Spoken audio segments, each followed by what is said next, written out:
Hey everyone, welcome back to the channel.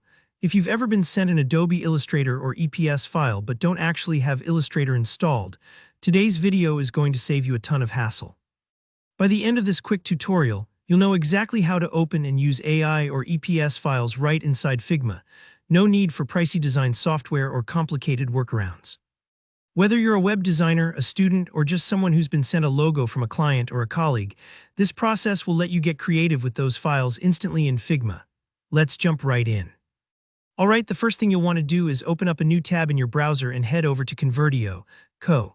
This is a free and really user-friendly online tool for file conversion. You don't need to make an account or anything, just go to the website and you're set.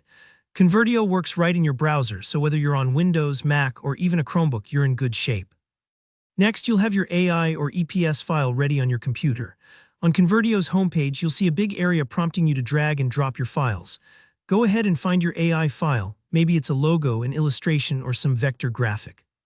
Just click and drag it right into that upload area, or use the Select Files button if you'd prefer to browse for it manually. Don't worry if you have multiple files. You can add several if you need to convert more than one.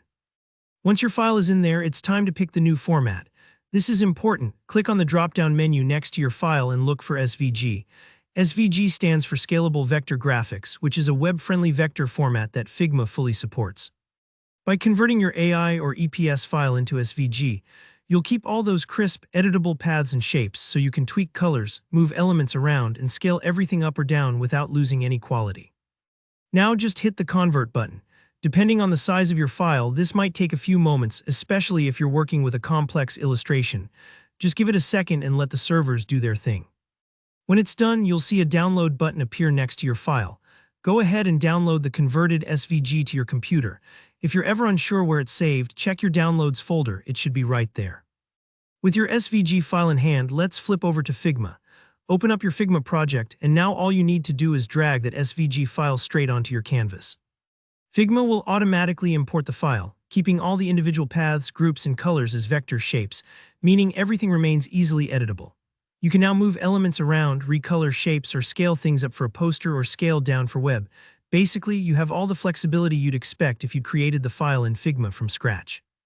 And that's it, you've opened an AI or EPS file in Figma without ever touching Adobe Illustrator. This process is especially handy if you're collaborating with designers who use different software, or you want to work with assets from marketplaces that are provided as Illustrator or EPS files. Remember, if you run into any issues like missing fonts or color changes, that can sometimes happen depending on how the AI or EPS was originally created. But for most graphics, this method works beautifully. Thanks so much for tuning in. If this video helped you, don't forget to hit the like button. It really supports the channel. If you have any questions or if you've run into a quirky file that just won't cooperate, drop a comment below and I'll do my best to help you out. And for more straightforward tutorials like this, make sure to subscribe so you never miss another design tip. See you next time.